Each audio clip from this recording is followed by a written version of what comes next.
The presenting sponsor of Moon Tower Soccer is FVF Law.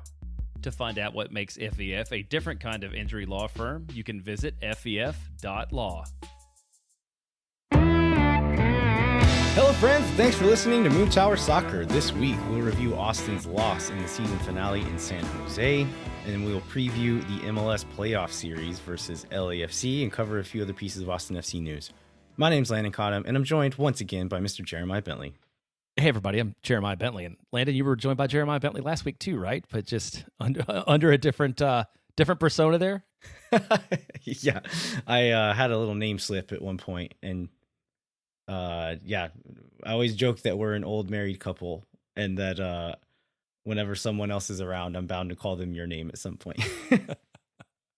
Well, I want you to set this up, this opening note you have here, which is saying goodbye to a friend. And I didn't know where this was going to go originally when I read that note, but like you have a very specific friend you want to say goodbye to. And then I think we could talk about like the context of the club culture overall maybe changing once we get through this opening part. Yeah, and so don't worry, nobody's dying, nobody's quitting the show, nothing like that. But this is going to be the last time, or I've probably already seen this person for the last time, because I'm going to be out for the next 2 weeks. I mentioned several shows ago that we're going to Japan. The only time we could make this work for the amount of time that's worth flying to Japan for is these 2 weeks, meaning I'm probably going to miss the first 2 games of the playoffs. No, not probably. I'm going to miss the first 2 games of the playoffs now that we have the dates. That means I have been at my last home game more than likely for the season. There's a chance if we make it through and other teams make it through, but if I don't go back to Q2, I'm going to not see the Kaiju armadillo at halftime, which has been maybe one of my favorite things about going to Q2 the last couple of years. And that's not a shot at anything happening on the field, although you could phrase it that way. I just really, really like this giant armadillo on the screen at halftime. So for those of you for people that maybe don't follow, this is one that's kind of surprising sometimes, because sometimes you're really, really into stuff like this. And then sometimes I will think you're going to be into it and you're not. So give us an explanation and maybe tell us, like, does the fact that you're going to Japan have anything to do, like, why you connected with this specific sort of bit of culture? To answer the second question up front, absolutely not. I just really, really like it. It's so if you, most of you will know what I'm talking about, but just in case, at halftime, and they've done it the last 2 years, and it's part of the tie-in with like the Dillo lives and the armadillo kit and all of this stuff. At halftime, a song turns on, and this song I found out recently. I've never looked this up for whatever reason, but it's a song, an instrumental version of a song by Pharoah Monch, a 90s rapper. And this song samples the theme song to the 1964 film Godzilla vs. Mothra. And so this song comes on, you see this giant armadillo walking through the Austin skyline, destroying everything in its path, Godzilla style. And then the drop comes into the song. And I think this is why I love it so much, is the most unexpected thing happens is that he stops doing Godzilla stuff and instead just starts dancing to this song. That's right. And then it's just a frame of the Kaiju armadillo just rocking back and forth to the beat of this song. And it just holds that for the next 15 or 20 seconds. And I think I like the like unexpected comedy of it, because it starts with like this big ominous thing and then turns into like takes a comedic turn. I don't even think I fully understand why I like it so much, but I very much do. And there's like few things that I get like giddy and childlike about, and this armadillo is one of them. Oh, that is beautiful. And now I feel bad for you. The reason this is going away is because we will have seen the last of the armadillo kit, which we've had for 2 years. That'll roll off. Like, how do you think that will? Okay, let's address the elephant in the room. Like, how much armadillo culture do you think will change? And like, do we get the end of Speed Bump along with the end of the armadillo kit? I would guess so, but maybe that's not true. Maybe they keep that as part of the lore, and I would kind of hope that they do. I mean, I'm not a big fan of having a live animal in the stadium. I kind of hope they phase that out, but for selfish reasons. I hope the Kaiju Dillo stays, but also I think it would be a fun thing to kind of add to the Austin FC lore and just like keep around as kind of a secondary mascot of sorts. So I hope it doesn't entirely go away, but I could see that happening as they like change the theme of the next jersey and kind of make that the theme of the year. Well, I think we've done at least 5 minutes worth of avoiding talking about the San Jose match. Do you have anything else that you wanted to get into before we talk about the San Jose match? No, just that, yeah, you and Mike and maybe some special guests will be taking over for the next couple of weeks while I'm out. So listeners, you will be in very capable hands, but I will miss you all. Well, let's get into the story of the week then. So I originally had written like a really bad 10 minutes in San Jose, which was actually a really bad 5 minutes, I think, or even less because of the goals. I might correct it and say a really bad 90 minutes. That's what I was going to say. Yeah, because like for some reason, I told you I wasn't like paying 100% of attention to the game the whole time when it was live before I went back. And I'm like, I mean, we're up 1-0. Like it's fine. And these goals come out of nowhere. And then I started thinking about what was going on in the field. And then I looked at the numbers, which were super one-sided. I'm like, no, really, that was just a lucky 73 minutes that Austin ever held the lead at any point. It's probably the better way to characterize the outcome on Saturday. Yeah, it was also, there's almost like there was a force field in front of the goal for San Jose because they had several chances where they could have and should have scored and did not. And I feel like we've been on the other side of that before. So I just a little bit felt bad for them, but because it was San Jose, I didn't entirely feel bad for them. But looking at the stats, it was the end of the game, 65% possession for San Jose, 25 shots for San Jose, 5 shots for Austin.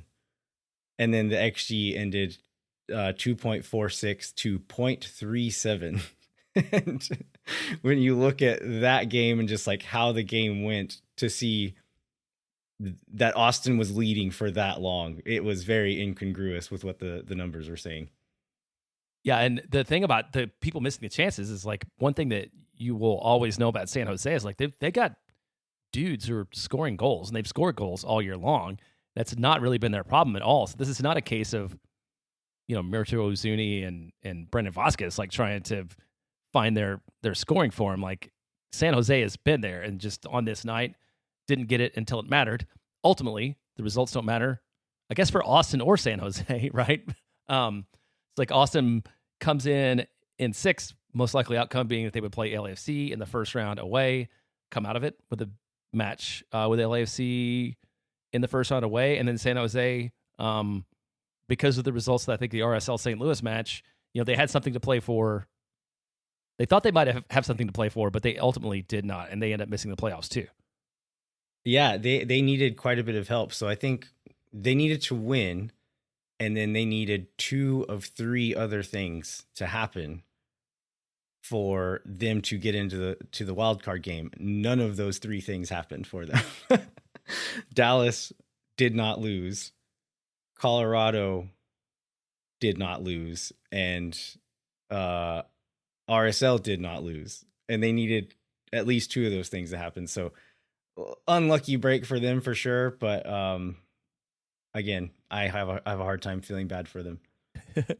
Well, and the fortunate thing for Austin is I think we talked like the day the schedule came out about how nobody wanted Austin to be in San Jose on decision day playing for something, given the way that the series has gone between the two, given what we saw to Austin last year and what we expected out of Austin this year. So luckily, the scenario in terms of score on the field was the one that we were all afraid of, but ultimately it didn't end up mattering because Austin did just enough in the first 33 matches for it to not make a difference. Yeah, that's a really great point, because you're right. We were eyeballing that game and like, oh, this could be bad and like painful, right? Like to be knocked out in San Jose to some of these punks like that wouldn't have been a fun watch. So not that this game was, but I didn't take it as hard just because it didn't really change anything for us, but that would have. Yeah, there's less emotion in it since it didn't really matter. And I wrote this question too. Is there anything instructive that we take out of the playoffs for this one? What do you think? I'd say like on the one hand, yes, that we could take something call it instructive if you want, but Austin, we talked about them kind of limping into the playoffs. This game didn't do anything to change that form or to add any momentum. So like, I'm hoping that is not the case. And then on the other hand, maybe the positive spin would be maybe we can't take anything from it because of who is on the field and who wasn't on the field, more importantly, given that Bukhari didn't even make the match day roster. Rubio was not available. Ilie and Uzuni didn't even play. So you have 6, 7, 8 bench players on the field at any given point during this game. That maybe then, like, is it too much to say, like, oh, well, this one doesn't matter because we didn't have our guys? Is that too positive of a spin for it? Well, I'm going to take it. Look, we're a positive show. I'll take it wherever we can get it. But yeah, I mean, I don't think anybody wanted to see that outcome. I do. This was like my one thing that I liked about this match was I do appreciate just Nico not pushing anyone and making sure that everybody was healthy for this LAFC series, because Austin is going to need everybody healthy. You know, Nico's going to have to do his best. The club's going to have to do their best. The players got to be on top of it. Like, Austin needed to save itself for this playoff series coming up. Yeah, absolutely. It still would have been encouraging to see whoever was on the field put up more of a fight throughout the game and like actually look threatening at times. But yeah, I totally agree that it's not worth threatening the health of this like handful of core players that we almost have to have on the field to have a chance in the playoffs. And we got a little run out for some of those guys, but didn't push them too hard. So hopefully that pays off as we move forward. All right. Well, I think that's enough setup. Let's go ahead and take this first break, and then we will talk in a little bit more detail about this match. Then, like you mentioned off the top, we'll also cover some Austin FC news, and we'll preview the playoff series. When no one is around.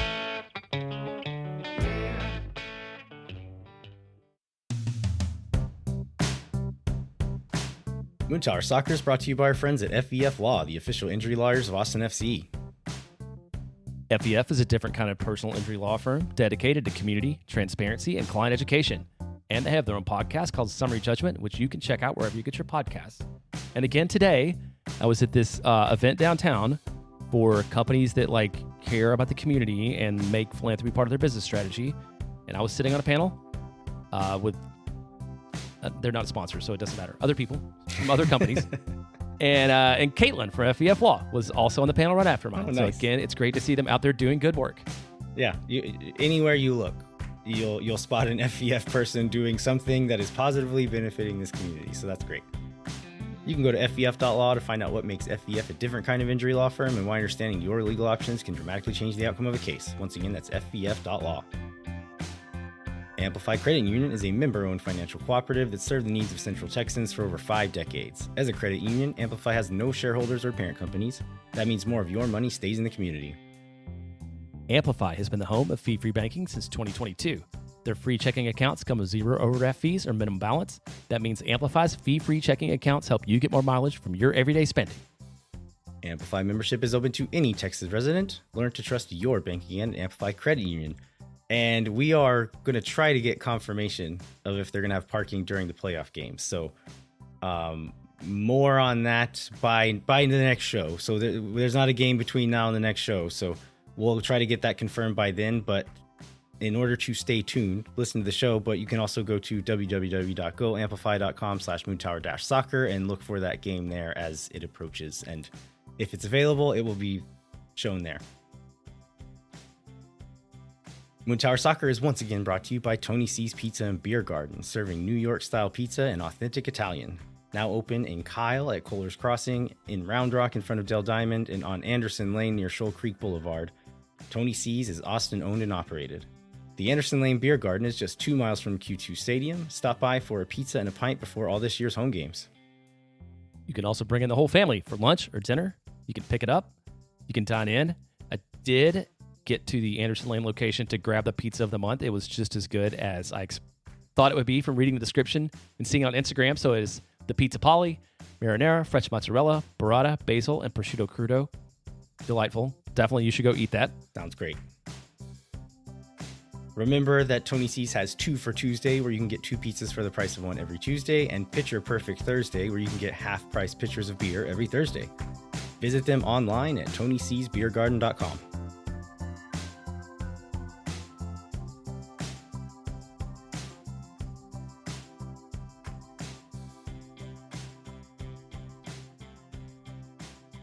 All right, we are back. We are going to do some preview. We still have next week to preview the LAFC match as well, but partially because we know it now, we can do a little bit of that now. But also, I'm not going to be here next week, so I need to get some of my thoughts on the record here before I'm out of office. So, Jeremiah, pregame narratives. What were they? There's not a lot, right? We kind of knew going into this one that nothing much was going to change for Austin. I guess it was like, who will we play in the playoffs and how's the rest of the thing going to shake out? And then which version of petty joy would we get to feel after these games are over and find out one of our rivalry teams was going to not make the playoffs? And these being San Jose or FC Dallas, are these the two specifically that you're thinking about calling out here? And yeah, in this scenario, not necessarily saying there are two biggest rivals, but they're the two that it kind of seemed like one or the other would make it. And so it was, me and Mike were just talking about last week about how it would be kind of a win-win regardless of our outcome, that we would probably in part help eliminate one of those teams. That kind of not ended up not being true either. They didn't really need us, but no, we did our part. Yeah. And then the other question I think is just who Austin would see off the injury report that came out during the week on the field. We kind of touched on that. Anybody that had any potential of feeling, I don't know, somebody had a tummy ache, we probably left him off the game day roster on this one. So we do get the lineup. It's Stuver, Djordjevic, Heinzike, and Biro. And this is a back three, right? Biro's playing center back here. Yeah, I'd say like the defensive shape was like a 5-4-1, and then the attacking shape pushed into kind of a 4-3-3 look. But in the defensive shape, like Biro was playing as a center back, and Gallagher was dropping all the way back as a defensive wing back there. So we get Gallagher and Dessler sort of as the wing backs. Dubasarski, Pereira, the midfield, then Wolf, O'Brien, and Taylor up top. Yeah. Taylor finally gets that start that we thought maybe he should have gotten a while back. I thought Taylor was okay in this game. Didn't have a ton of help, so it's hard to truly judge him like we kind of talked about a few weeks back, but he got a start at least. Yeah, I think it's a perfect summary of it. I'm just like, he was not good enough to be like, oh, justifies everything that we thought about why he should play, but he also wasn't bad enough that you would watch him play and think that obviously he doesn't deserve any more minutes on the season. He had a very average performance, which honestly was above average for this team on this night. Yeah, and the lineup didn't give me a ton of hope that this was going to be just a great game, but I was kind of hoping like, okay, maybe we can ugly up the game long enough to get into it, stay in it, and then we'll put some of our starters on the field later on and try to get the win then. But as the game went on, it became very clear that was not necessarily number one priority here. It was getting some people some minutes to stay fresh, and then the people who were what's not fresh, let's say overripe, that they've been playing too many minutes, to like get those guys rest and not push them too far. And that seemed to be the goal throughout the whole game, given that we did not really see the main difference maker on the bench didn't see the field later on. Yeah, now I think if you look at these subs in the second half, Austin does make the full complement of subs, but it was, other than maybe CJ coming on, it was very much like a preseason kind of like, okay, you've had your half now, Yeah. Dessler, you had your half. Now it's Jean's turn to get a few minutes just to like not get too like tired from, not too tired, but like get too worn down from sitting on the bench or whatever. And it seemed like the same with Sabovic getting some minutes, and yeah, but there's not a lot of urgency in Austin's performance. Yeah. So we already talked a little bit about the stats. That's kind of, the stats tell a pretty clear story of how the game looked, but this early-ish goal, 22nd minute, changed what it looked like on the scoreboard if you weren't actually watching it, and stayed that way for 70-something minutes. But this is an Owen Wolf goal. Watching this on the live on the TV. I wasn't there in person, but watching it live, I thought Owen just curls this into like the far, just inside the far post. And I was like, whoa, what a shot. And then we get the replay and we were also like, why isn't he celebrating? Because like I would have been going crazy if I scored that one. And like I would think most of these players would. And then we get the replay. It's like, oh, it actually deflected very heavily off of a defender. And that's why the keeper was nowhere close to it. So he understood and celebrated accordingly. But it put Austin up 1-0, even though they probably didn't deserve it, and then continued to not deserve it for the rest of the game. Yeah, so this one is not an own goal because the shot was on frame, right? Just for those that aren't super familiar with it, like it was gonna be on frame anyhow. Would have been probably an easy save, but the deflection is what makes it such a difficult play. Exactly. Yeah, the shot was towards goal, and there's no way to prove if it was or wasn't. So I think they just make a judgment call and say like it was towards the goal, so he was trying to score. It deflected and went in, so they'll give Owen the goal. Whereas if the ball was moving away from goal or very clearly off target and was a cross or something and then bounces in, that would have been an own goal to the defender. And I don't want to say this is like directly like juicy 2022 magic, but also this is the kind of things that it's been happening for Owen, especially over the second half of the season, where it's just like put enough quality, and do enough creative things and like dump a ball in and like crazy stuff will happen and to the benefit of the team. And it's something Austin hasn't had a lot of this year. Yeah, it's about asking questions enough times throughout the game. And this was not a volume thing, but you get a talented player in a dangerous area and he takes a crack. If you just do that enough times, you're going to get a benefit from it one time, even if it's just lucky sometimes. And this was the lucky one, even without the number of chances in the game. But throughout the season, like getting Owen chances is a good thing. We should keep trying to do that. We didn't do it enough here, but we got this one and it paid off somehow. Austin holds on to that lead until 70 some odd minutes. This first goal for San Jose is they have the ball in our attacking third for quite a while. And there's several shots and crosses that get deflected and bounce back out. And then Sekiris, their young midfielder, plays in a cross. Joseph Martinez finds the end of it and heads it in. Like Joseph is not a big guy, but he does this all the time, right? Like he is very dangerous in the air and just moving in the box, getting on the end of balls and finding ways to score like that. This is just like a pretty classic Joseph Martinez goal.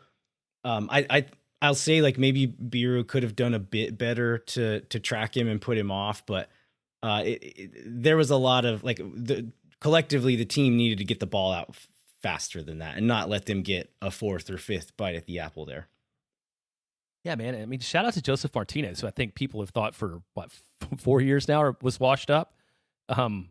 Maybe close to that, but like he's up to 14 goals in the season now. So he continues to be dangerous. I mean, he's not playing a ton of minutes, but like, yeah, you gotta do what you can when he's on the field to keep him away from goal. Yeah, I think like health and age has gotten to where he's never going to be the 2017 Joseph Martinez that we saw in Atlanta for a full season, but he can still be that guy in a match or a few times throughout a match and do stuff like this. And he has all year.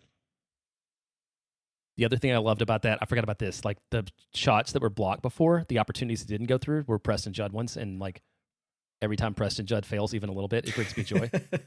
Even if this does lead to a goal. Next goal is in the 77th minute. This is a free kick. Shakiris again scores this one. The ball goes in. It's an awkward attempt at a save from Stuver. And then he gets up and is furious at the wall. On the live replay, I was like, I don't know what just happened. Like, how did the ball get there? And why wasn't Stuver able to make a better save on it? And then now who is he yelling at? Then we get this replay from the like GoPro inside the goal. And you see that Guilherme Biru is part of the wall. And he jumps and turns sideways as the ball is approaching him. And the gap that he creates by making himself more narrow is exactly the gap that the ball goes through. And so Stuver thinking, okay, I have this amount of clearance. If the ball comes here, it has to be top corner. And when it goes through the wall so low, it's in a spot where theoretically should not have been available to the shooter. And I think that's why it catches Stuver off guard there.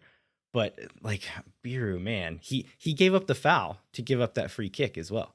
He fouls Arango, and they never showed a replay. Biru was upset, and it looked like maybe it could have been a thing that Arango sold. But either way, you put yourself in a tough position, and Arango takes advantage of it, and then we get this free kick, and then you mess up in the wall. Like, that's not a great few minutes for Biru. I would say not a great game overall.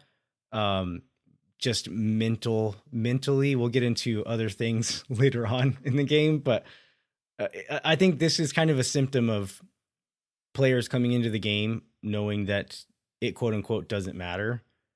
I think that it doesn't put you in a great headspace to give your most professional outing, right?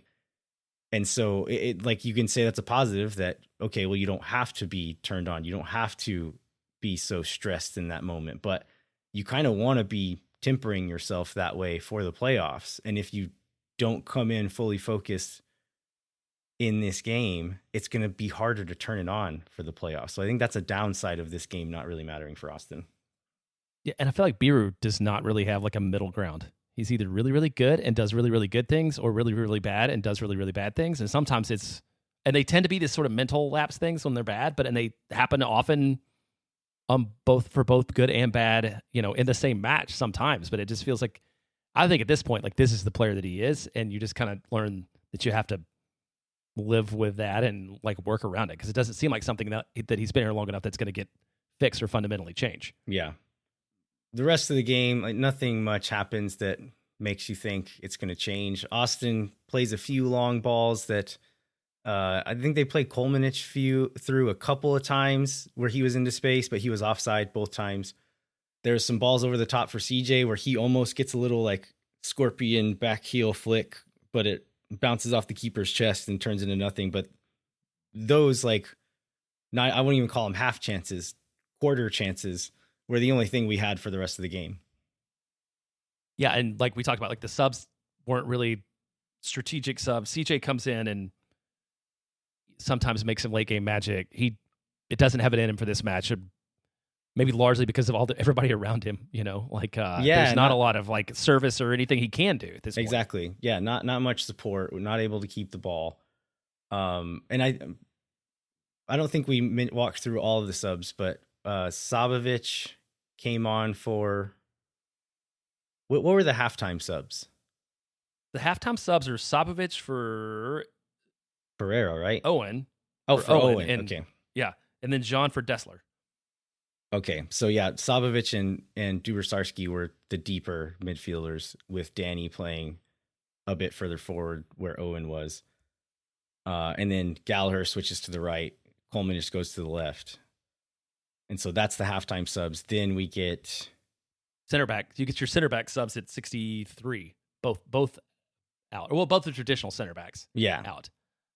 Yeah. Heinzike and Djordjevic come out for Svatak and Cascante. Yeah, and I would say the Owen sub at halftime is one of the great pieces of evidence about how much Austin really cares about this game, right? Yeah, that's your first sign, right? Yeah, him and Dessler coming off, and then later on, when 72nd minute, we still have a sub, and it's not Mircea Uzuni. It's like, okay, yeah, that sounds right. Yeah. Let's go into what we liked, what we didn't like, and what we learned here, Jeremiah. This makes me a bad person, but I took a little bit of joy in watching the San Jose players find out that they were eliminated after I already knew that they were eliminated. So what was happening there? Were they watching the game on the field? Is that what was going on? We were watching at the house, and we switched over to 360 where they had all 4 games still going, and the actual game ended, but it was St. Louis RSL was the last one going that had any consequence for San Jose, and it was 2-2. And if St. Louis could have pulled out the win, it would have pushed RSL out of the wild card and San Jose into the wild card. And they put it up on the big screen in the stadium in San Jose. So all the players were just standing there watching it. All the fans were watching it. And then the Austin play-by-play crew was calling the St. Louis RSL game based on what they were watching on like the camera in San Jose pointed at the big screen in San Jose, and they were calling the game too.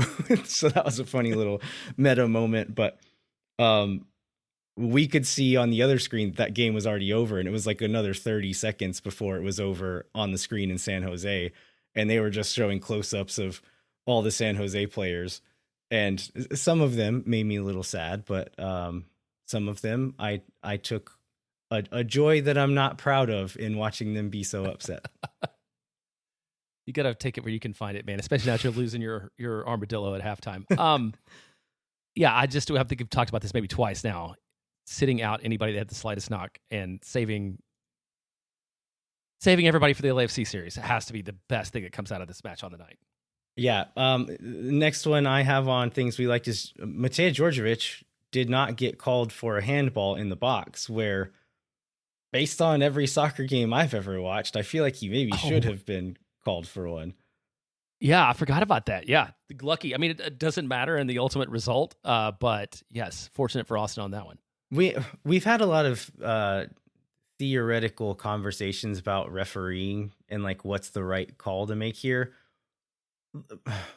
Like, I feel like the handball one is such a hard call to get right because there's like a very easy way to get it quote unquote right more often by the letter of the law and just say, if it touches your hand, it's a handball. But that feels against the spirit of it and like almost such a harsh penalty for a lot of moments where it's a situation that's not leading to a goal. It's not leading to a dangerous moment. It just happens to hit someone's hand. Like, should you call those? And like, I feel like this one falls into that category. Was like, yeah, he stopped the ball with his hand, but Joseph Martinez had his back to goal, had an enormous Serbian man wrapped all the way around him. He was not going anywhere. He was not going to score. And so did him touching the ball slightly stop? Like, I don't know. Like, I think the way that the games are normally called, it probably should have been a handball and a penalty, but it wasn't. And like, I'm not on principle. I don't mind it not being a handball, even though I think it should have been.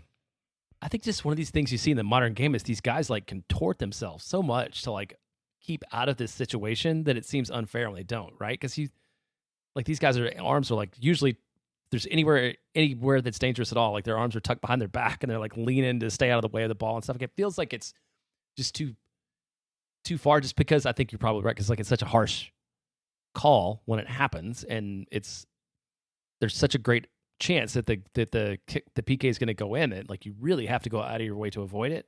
But then when okay you with it not coming, introduce like the subjectivity, then you introduce even more possibility for just a lot of inconsistency, which is kind of what we have now, which is also not great. So I don't know what the right answer is there, and I don't know if we'll ever get a rule that fully makes everybody happy either. Nope. So my last point on things we liked and my first point on things we didn't like are the exact same thing, which is Guilherme Biru hitting Preston Judd in the head with the ball while Preston Judd is face down in the grass. This was, again, from the petty joy Schadenfreude perspective. Preston Judd, who is a guy I'm on record as saying I don't like, and especially one of the many reasons I don't like him is because he just will take any opportunity to dive and try to draw a foul, even if someone's not even touching him. That happens here. A ball is like bouncing in towards our end line. Beer is on his back. There is some pushing there, but then Judd takes one step forward and is already starting to dive before Beer even touches him. He goes down. They call the foul. Beer goes and gets the ball, and Judd is laying face down in the grass, making sure he gets the foul call. And then as Beer is walking back, just kind of taps the ball towards Judd's head and hits him right on top of his noggin as he's walking past. And he gets a yellow card. I talked to a few people who are like, that maybe should have been a red. I think he kicked it just the right, with just the right amount of force to make it not a red card, but to still get his point across. That's a real nuance right there. That's way more nuance than the handball. That's right. That's why he's a pro. But I also, again, we already kind of talked about this, like the lack of professionalism, lack of focus. If Biru were to get another yellow in this game, he would miss the first playoff game. And so that's a dumb thing to do, even though in the moment it made me happy. Outside of the moment, I can say Biro has to be smarter here. I think it's fair. And then you also got him on we've talked about this too. Overall, his performance on the night, didn't love. Yeah, I mean, his gifts are going forward, right? And when we don't have the ball and are not going forward and don't keep the ball, you're kind of taking away what makes him special. And so we only put him in situations where he's already not great. And in a night where maybe he wasn't in the best headspace. I'll say the same for Jean Kolmanich. Like and the reason I'm bringing these two up, I don't think these were the worst performances. But as we get into this LAFC preview, these are guys who I'm thinking are going to be very important to Austin's chances of making it through to the next round of the playoffs. And if they're in bad form, that is not good news for Austin. And that's why I wanted to bring up those two specifically. But yeah, not to pick on them and say they were the worst, just that maybe the most troubling in this exact moment. Yeah, because like everybody on the night, except for maybe Owen Wolf, has their own issues for sure. And I'm interested about how you think this will all play out when we do the LAFC preview part of this. Are you going to go like all caps on anything at some point just to make sure you get your point across, or we just going to play that by ear today? Yeah, today. I thought maybe you'd have like an LAFC point you really, really, really wanted to make sure that you nailed down, but maybe not. Yeah, maybe not all caps, but I have some takes I want to get on the record for sure. Okay, well, let's move on from this game. There is a bit of Austin FC news this week, more than there are some weeks. So we'll talk about that, and then we'll do this LAFC series preview. Hang tight. We'll be right back. Moon Tower Soccer is brought to you by Sage Wilson Realty. The Sage Wilson team is made up of Austin experts who are client-focused and have over 30 years of combined real estate experience. If you or someone you know are in need of Sage real estate advice in Austin, talk to our friends at Sage Wilson Realty. Be sure to check them out online at sagewilson.com. Our premier sponsor is from McGuire Woods Consulting, helping clients in the public affairs space from lobbying at the local, statewide, and federal levels to digital and communications campaigns across the country. McGuire Woods Consulting has offices in 10 MLS cities and is proud to support Moon Tower Soccer because Austin FC's going to beat LAFC in the playoffs. You heard it here first. Contact our friends at McGuire Woods Consulting at mwcllc.com for more information. All right, we are back. Before we get into our LAFC preview, let's do a few pieces of Austin FC news. This first one, I think this happened after the last show, but it may have happened before the last show and we just didn't see it until after this one. But this is Nico Aristisabal, who is an Austin FC Academy goalkeeper, was called in to the Puerto Rican. He's been called into the youth national teams for Puerto Rico several times now. He got called into the senior team last week for a friendly versus Argentina. And this one was a little bit Guilherme Biru all-star style, right? Where the MLS all-star team loses a couple players and they're like, who's a professional left back that is in Austin right now? Biru, all right, you're an all-star now. This is a little bit the same with Aristisabal. Was like, who is a Puerto Rican goalkeeper who can be in Miami in 8 hours? And he got to go and be the backup goalkeeper and sit on the bench for a friendly against Argentina, and then was posting photos with, what is their keeper's name? Emiliano something, but with like Argentinian national team players. And this kid who was just like, I was just in Austin, like doing my homework. And then now I'm standing next to like some of the best players in the world. Like what a trip for that kid. Yeah, it's super cool for him. And it's good that he was able to enjoy it. We were talking off air about how like the movie version of this has him coming in after an injury and saving a messy PK to win this match. I don't know, but it's there's nothing bad that comes out of this kid having this opportunity. Just be around professional players at that level. Such a cool experience. We got some other news. This is a bit more forward facing, right, Jeremiah? Yeah, it is. This becomes like a regular thing today. So this is the 2026 Coachella Valley Invitational. Austin FC, again, will take part of this as part of its preseason experience. So this one's going to be Charlotte, Chicago, LAFC, Minnesota, New York, Portland, San Diego, San Jose, Sporting KC, St. Louis City.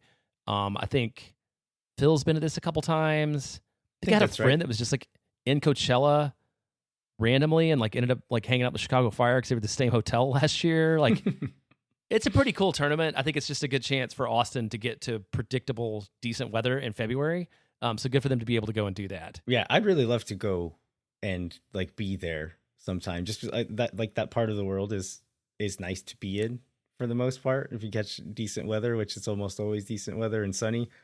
But it seems like it would be kind of like it's along the lines of like going to baseball spring training or something, where it's like, yeah, we're gonna watch the sport, but it's not really why we came.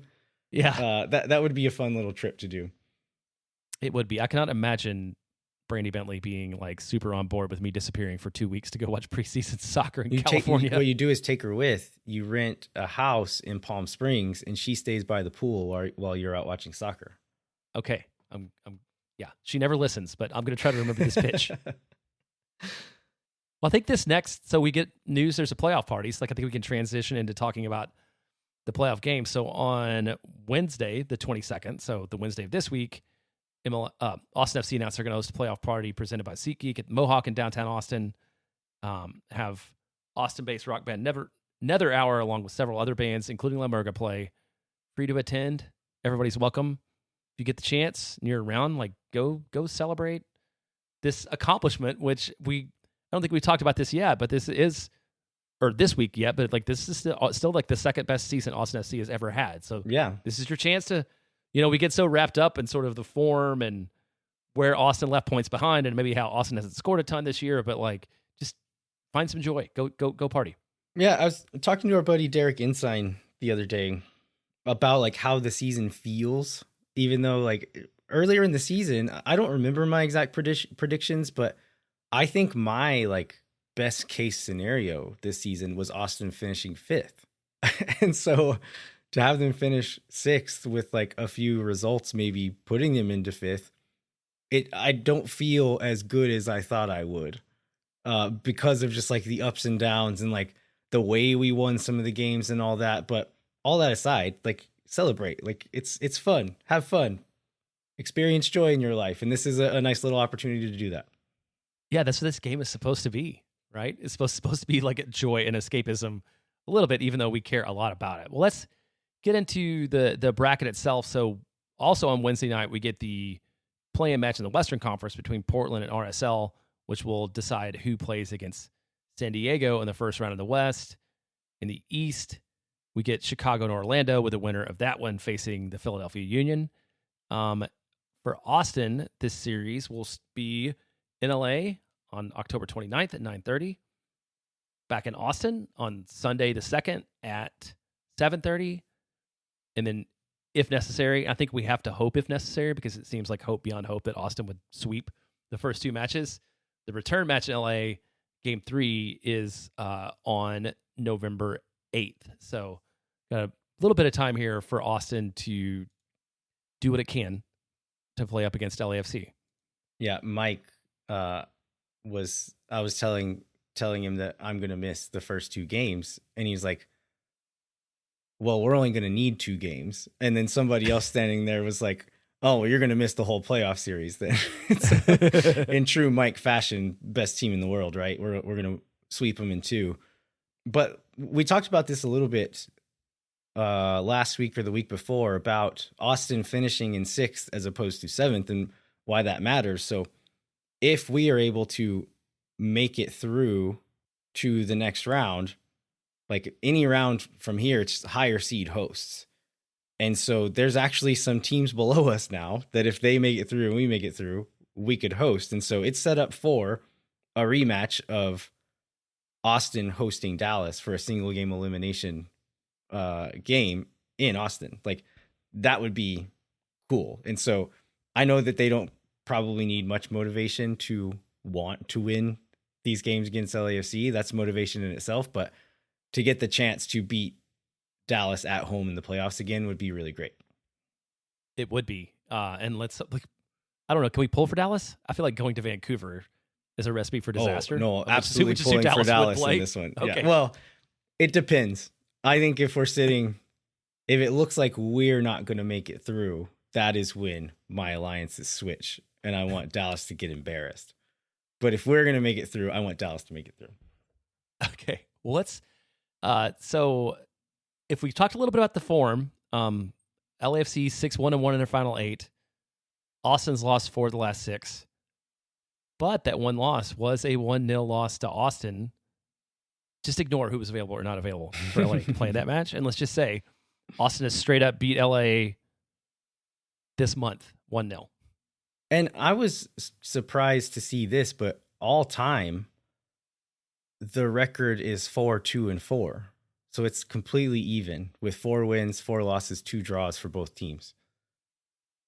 Which is better than I expected it to be, right? I think the reason is both of this year's wins have been 1-0 wins for Austin, both of them with set piece goals.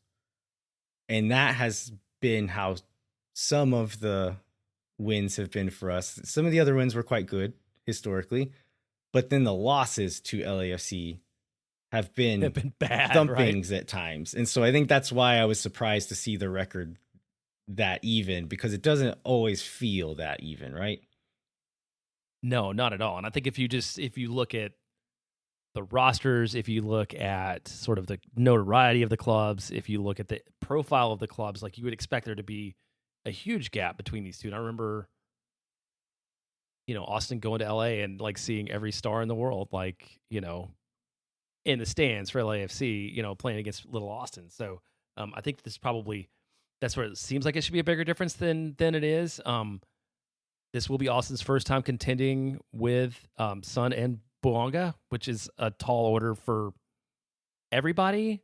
So I think now's your chance to play like armchair coach and like think about what you would do to counter throughout the series what appears to be like a serious talent advantage for LA. Yeah, I mean, I think Austin has to Dr. Dre style turn back into the old me and do what has worked for them against this team in recent history. And that probably means it's going to be an ugly game. There's not going to be a lot of offensive presence for Austin, but I think that's how they have to approach it. I know we've seen Estevez do maybe a little bit of the opposite in some of these more recent games when, okay, this looks like we're going to be on the ropes, and he comes out and runs a 4-3-3 against Nashville and takes it to them early in that game. I don't know that you can do that in this one. I think you have to just try to stifle them, because LAFC, when they've struggled, and like, again, you have the big Heung-min Son shaped asterisk on this statement, that when they've struggled, they've had a hard time like breaking down teams by using the ball. And so if you can keep them off of the counter, keep Bouanga and Son from getting into space and playing off of each other in transition, that's how you slow them down. It doesn't mean you can stop them, because Son is not only good in transition. That's just when he's at his best. He's good in any other phase of play too. But if we can slow them down and not give them those moments where they are at their most comfortable, and then play at our best, which is in this situation where we stop them, no easy shots, no high quality chances, play in transition, and we have our best team on the field all playing at their best level. We can maybe play Uzuni in behind, play Bukhari in behind, and get some chances that way, or get some set pieces and score a goal. That's how we have to approach it, I think. So that leads to the question of like, who is your best 11, player wise and formation wise, both? Because I think when we were talking before the show, if you're just going to pick your best 11 players, it might not lead up with the 11 guys you need to have on the field to try to beat LAFC.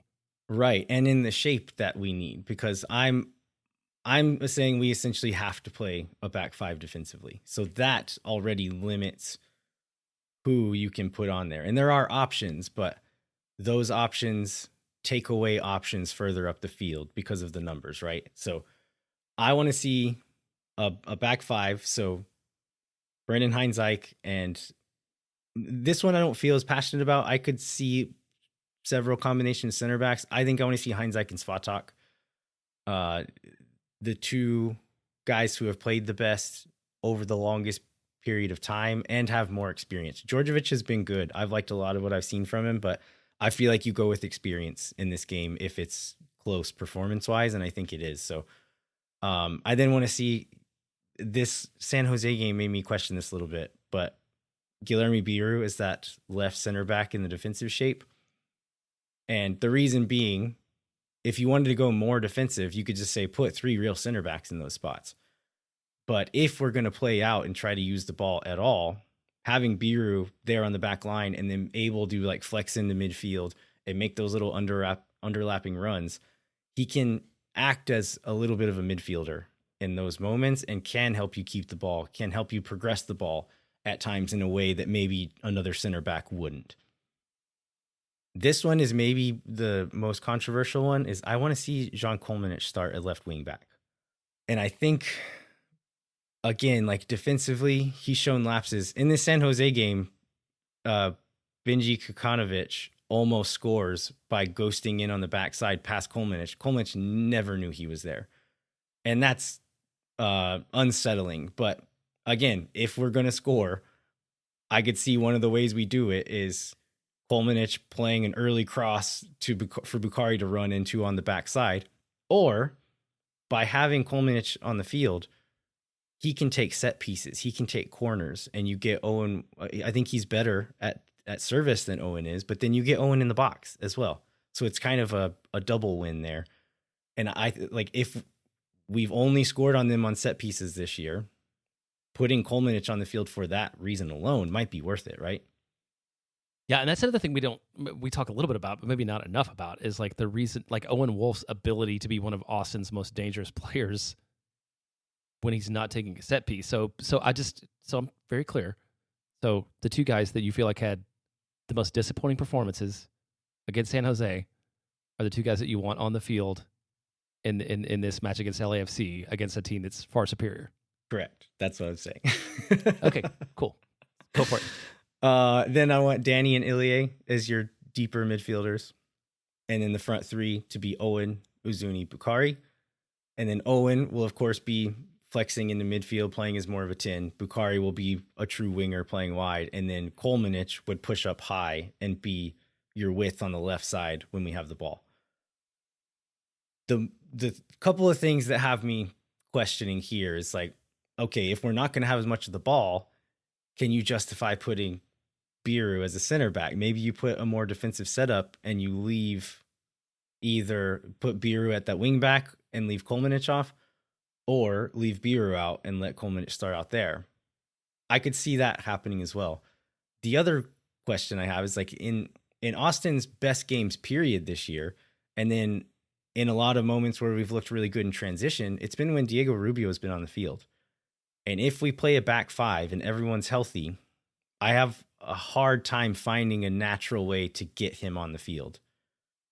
And I think the only way you get Rubio on the field is to not play a back 5 and take one of those center backs away. Or do you get Rubio on the field? But where? Knowing he's like... Say where? Just like knowing that he's limited. Is your 60-minute sub off the bench, when also maybe leads to a formation change? That feels like a place where he can be dangerous, because like he's probably not going to be threatening for a full 90, and he has limitations in his game. But like, yeah, do you switch to a back 4, bring him on, and then like try to play differently that way, provided the game hasn't gotten out of hand at that point in time? Yeah, and even probably without fully changing the shape or making crazy subs, you could maybe put Diego on for Ilie, and then your attacking shape, it's not 2 deeper midfielders. Then it's like a 1-2 shape in the midfield, and you have Owen and Rubio playing in front of Danny, and Danny's playing that deeper spot. Like in a game where it's tied and we're pushing for another goal, or we're losing and we're pushing for a goal, that's one sub, right? You make one sub, and then you still push that wing back high. Biru's essentially just playing as a left back then in the attacking shape and doing Biru stuff. That's a pretty easy way to shift the tactics without fully changing the shape and making a bunch of subs. Like it's a pretty seamless swap. So that may be the plan for how to use Rubio here. Yeah, and that's one where you feel like if you get 61 minutes out of Ilie at his best, that's probably also all you can expect out of him. And I think I would maybe rather make that sub than bring on like Dupersarski, or especially than bring on Sapovic at this point, given what we've gotten, the disappointing performances we've gotten out of him so far. Yeah, I mean, we can talk about potential all we want, but he's not earned the right to go into a game like that, right? So, is there any changes you would make for what you want to see based on the lineup I just gave? I still trust John Gallagher more than I trust John Kolmanich. And I know for the reasons you've talked about, like on set pieces, maybe I could be talked otherwise. But I think just generally being like a solid dude who's not going to make any glaring errors and not going to like let guys run behind him unseen. Like I think it's a place for John on the team. That would also maybe shore up the defending a little bit as well, right? Like Gallagher's not a perfect defender in a lot of the same ways that Kolmanich isn't, but I trust Gallagher to defend better than I do Kolmanich, right? So that could be the middle ground, defensive for the defensive plan anyway. And then as Biru pushes up field, like Gallagher's usually pretty smart about rest defense shape and like, okay, Biru pushed up, so I'm the left back now. Like I'm dropping into this space and playing defense while he's up field. So I wouldn't be too upset about that. Yeah, and John's like a dude that understands like his role and position, and he's not going to like try to do too much, and he's going to play within himself, which seems like maybe something that would be beneficial playing against LAFC. Any other changes you would make? No, because I mean, there's not a whole lot of other. You maybe Djordjevic at center back. I notice. Yeah, I wouldn't think that was crazy. And again, like I think experience is the only reason I would pick Svatak for sure over him. But this is not a Julio match, right? Like what Julio gives you is not what Austin needs in this one, which is probably why we'll see the end of Julio's term in Austin very soon. But like, I can't imagine putting him on the field for this one. I think the only way you put him on the field is if Nico just tries to throw a curveball and says, actually, we're going to play on the front foot and try to use the ball and beat you and just hope that catches them off guard. But you're just asking for a Son Bouanga double hat trick in that scenario. Yeah. Yeah, I think you've highlighted the fact that while Austin is better this year than last year and the year before, like there's still not a ton of options that are going to be dangerous or make a difference. So hopefully that's still to come in the future of this club, because Austin is just deep enough to be exactly where they are and cannot afford anything to go wrong and needs everybody to play at their best in order to make it out of this round. Yeah, absolutely. So I know I'm not going to be here next week, and the next game is not until the 29th. So there's another show before that game. So I'm sure you and Mike is confirmed for next week, right? Mike is confirmed for next week, and we have a special guest that's probably confirmed. I think we can talk about it. Okay. Known commodity, friend of the show, Adrian Healy. I texted him the other day, and he's interested in coming on and both sort of talking about, the season to date, because I don't think we've had him on since early in the year, if I remember right. And then kind of his perspective on making the playoffs and what we can expect from this series for LAFC. So we'll take both Mike and Adrian to fill Landon's chair to preview this match for next week. Can't wait to listen to it. Anything else we need to cover here, Jeremiah, before we wrap up? No, let's go ahead and wrap it up. All right. We'd like to remind you to rate, review, and subscribe wherever you get your podcasts. Come find us on the internet, wherever you're on the internet. Thanks so much for listening. I will be gone the next 2 weeks and maybe the next more than 2 shows, depending on how everything goes. But Mike and Jeremiah and Adrian will be back to talk about the first game of the LAFC series and any other news that comes up between now and then. Until then, I'm Landon Cottom. I'm Jeremiah Bentley. We'll catch you next time. When no one is around.